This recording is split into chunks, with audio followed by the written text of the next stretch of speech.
Thank you for keeping it Smart 24 TV, and on today's episode of Coffee Court, we discuss the issues of passports. Fred Makubia is going to have a one-on-one of which we are going to get the details right after this.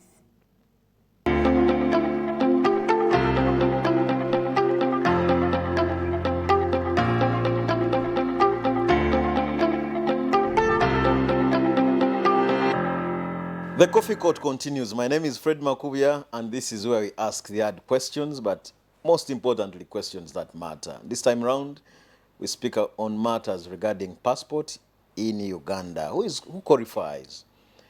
What is the cost of a passport? I've heard of people saying that the ministry is corrupt.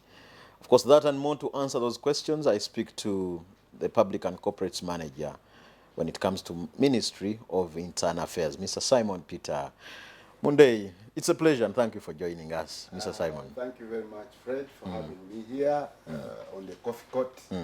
I'm glad that this is the second time I think I'm appearing. And the other time I appeared, I had lots of people calling me. It looks like this program is so popular. It's a popular one, and because here we had we handle the hard ones. Wow. It's a continuation of the other ones. Yes, okay. Let's begin from, what's your mandate as Ministry of Internal Affairs? Internal Affairs, you know, is the government. This ministry is the real government. This ministry does lots of things. What are those? One, it coordinates activities of so many agencies. Uganda Police Force, Uganda Prisons, NIRA, so on for national ID. We have immigration. We have they call it small arms and light weapons department. We have Department of Directorate of Community Service and NGO Forum. So all these are under the Ministry of Internal Affairs. So this is what we would call the real central government of Uganda. It is all here. May I want to call it a hospital where you have many people crowding this place? Aren't you afraid of people colliding your offices for passports, really, in such an era? No, I think I love it when people come here for services, because this ministry is for people, it's for the public. It's not mine, it's not yours, it's not for the minister, not for the director. This is a ministry that handles the affairs of the public. But they shouldn't come here and crowd around Mr. Simon. Yeah, that's why we have to work in a coordinated way. We do, like for instance, in matters to do with passport, because that's the reason people come to crowd here. And we tell people to apply for these passports well in time, pay schedule appointment, so that we come in when we're organized. You come on appointment, they give you a date, they give you a day. You come here, they receive you, and you go away. But the people you see disorganized outside there are actually the people who do not come on appointment. These are people without appointments. These are people who come, they want to see somebody, they want to see an OB, they want to see an OG, they want to see somebody who is maybe working here, even desperately asking for assistance from cleaners, from people working around the gate. These are the people who are crowding this place. Otherwise, if we had people getting organized and applying and scheduling appointment, you would be seeing this kind of confusion. So let's begin with the passports. Yes. Now, talk to us about the different types of passports that you issue as Ministry of Internal Affairs as of late. Yes. A passport, you know, is a travel document. It is a document that enables one to move around across countries. But then, a passport also helps in other matters. You can use a passport in land transactions. You can use a passport in matters to do with opening bank accounts and stuff like that. Land transactions for what? For purchase of land. Sure. Say, yeah, what identification document do you have? You either have national ID or a passport. Okay. And you are good to go. So, but then, now Ugandans only wait if they have a journey to make. That's when they apply for a passport. But we shall come to that later. Okay. Types of passports.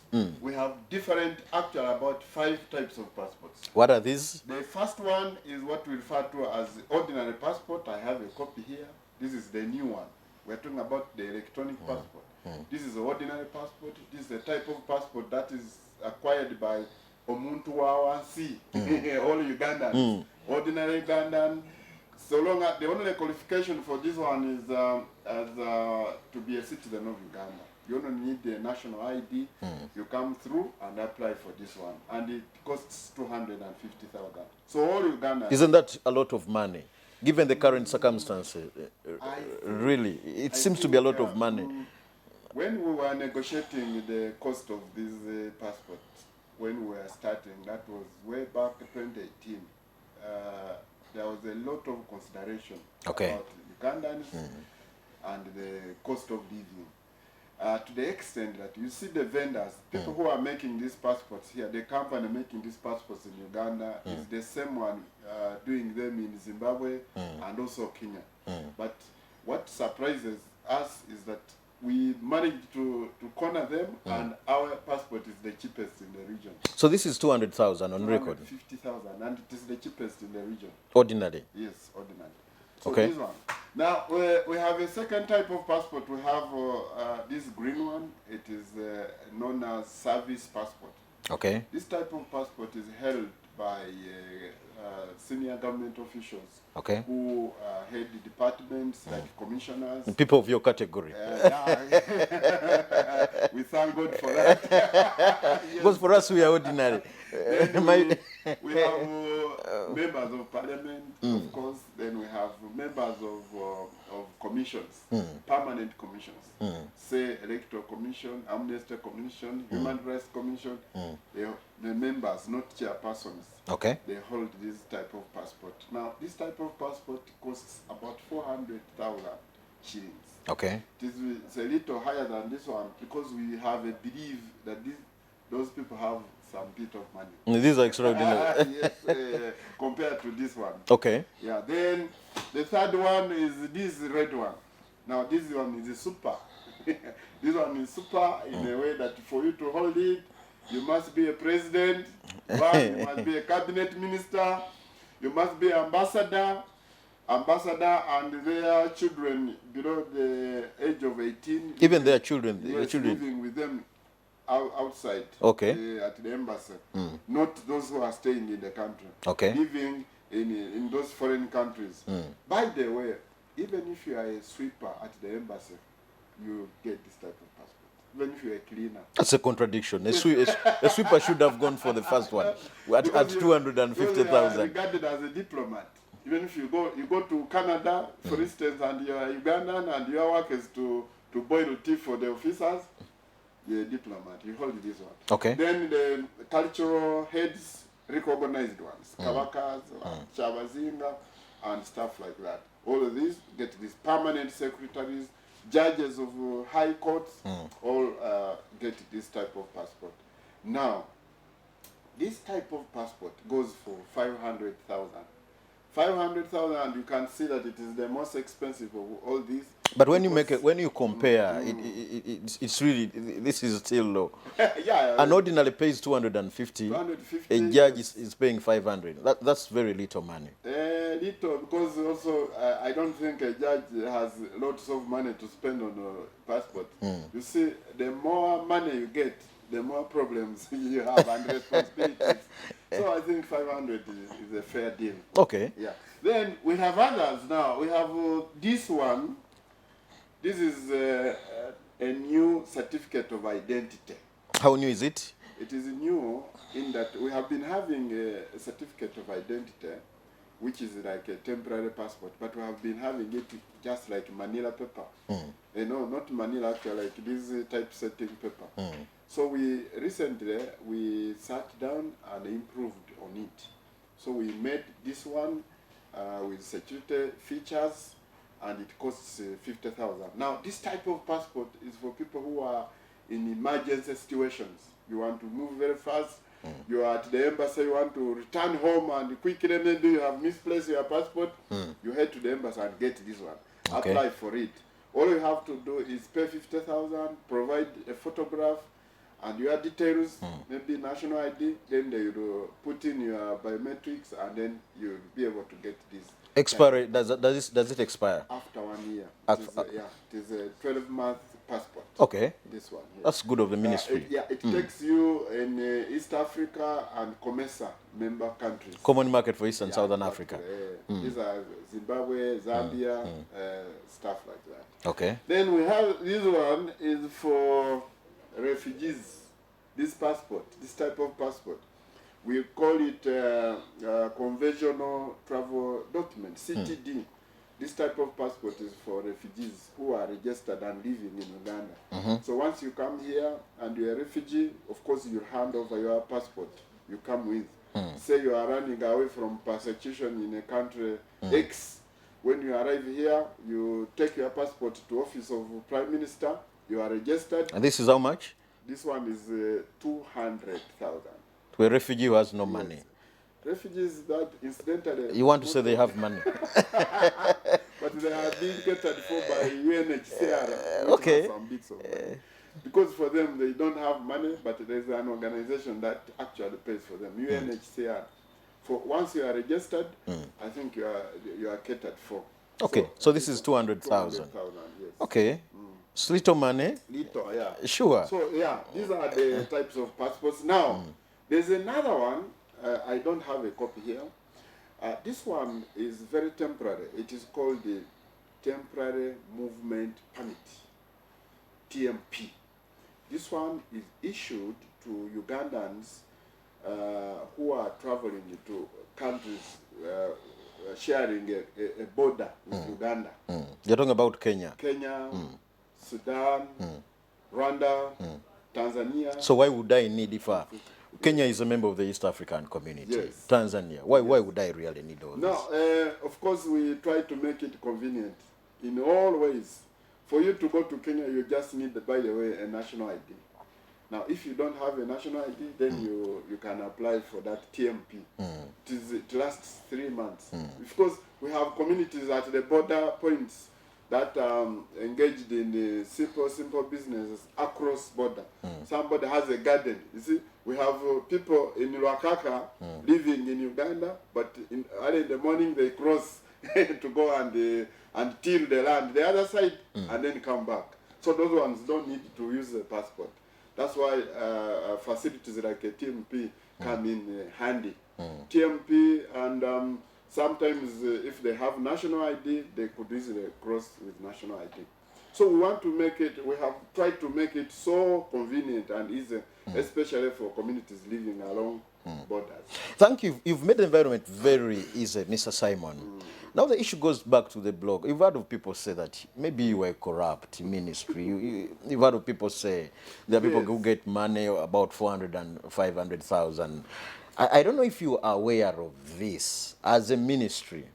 I want to, first of all, before I answer your question, to have something to say about corruption. Now, regarding passports. The people who claim that we are corrupt here are this type of Ugandans who, one, apply for facilities, these passports, very late, only when a journey has come up. Somebody has a journey maybe 2-3 days to come and puts in a passport. Then he's panicking, he's all sweating.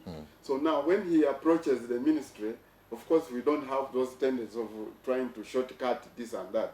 So such a person will be desperate in the first place.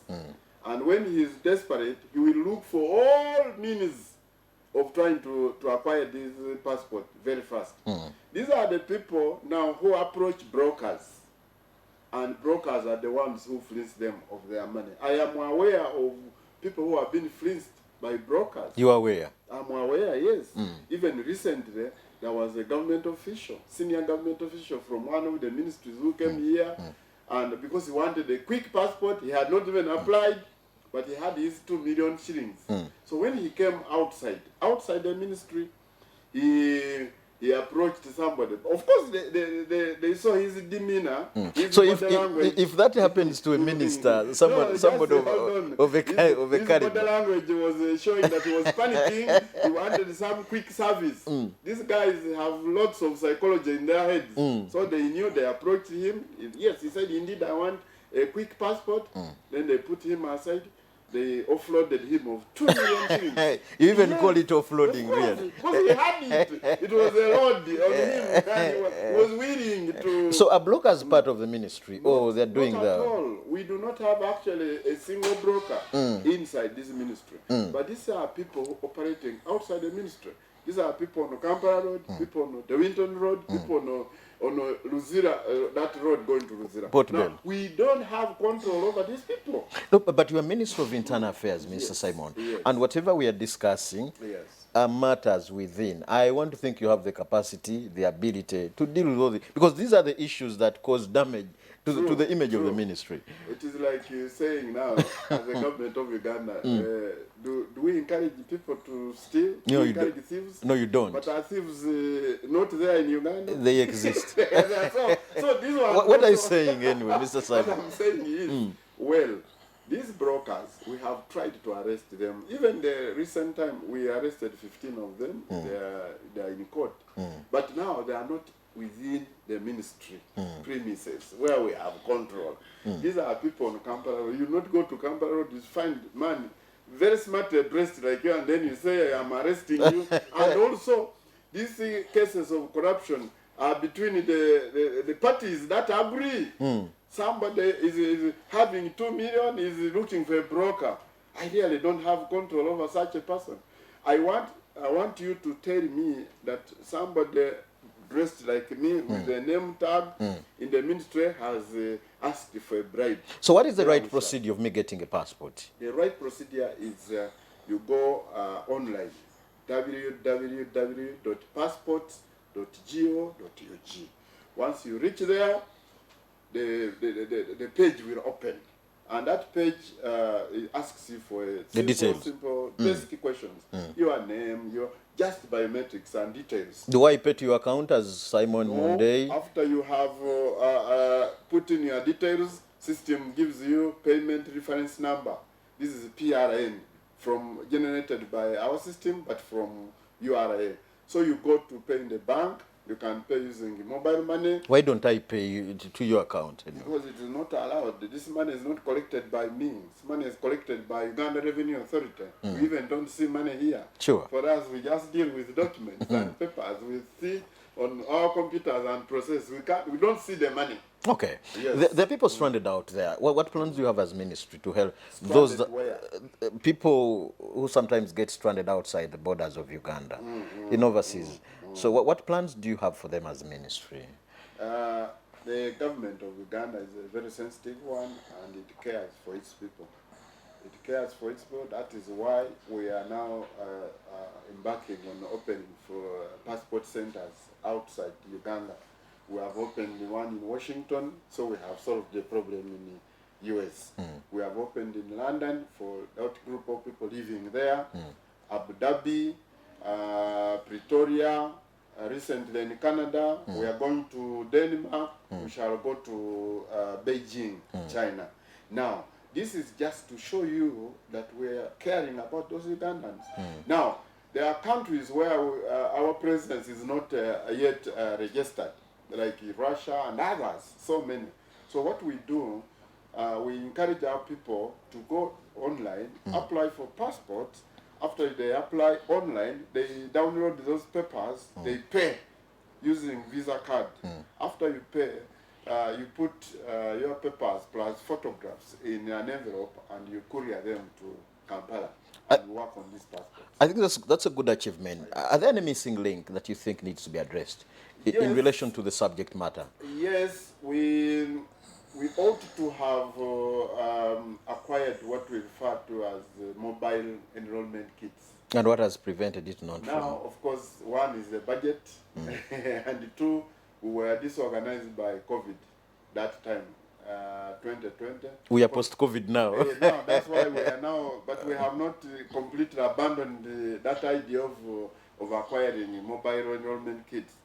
We are actually steadfast thinking about it. And once we acquire mobile enrollment kits, everywhere we shall be enrolling passports.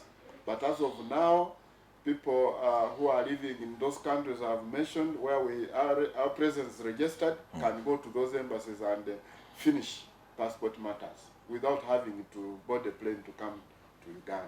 Is this a good office? So this is very difficult. It's a difficult one. I answer very difficult questions on behalf of everybody. Especially on the coffee code. Yes, because it's a difficult one. And you know, my phone is ever buzzing. You need an assistant, maybe. Somebody know my passport. Although we opened up a call center now, which tries to help in matters of, especially passport. People call. Now, the only challenge we have in call center is that you find one person, because it is toll-free number, you find one person calling in now, calling in after one hour. It's a challenge. The whole day, he calls about 15 times. Maybe we can digest the matters of the toll-free line later on. Okay. Thank you, Mr. Simon Peter Mundai, for speaking to us and being generous. This is the Coffee Court. Of course, the discussion regarding matters of passport continues. My name is Fred Makubia, and definitely our vision is to drive your business.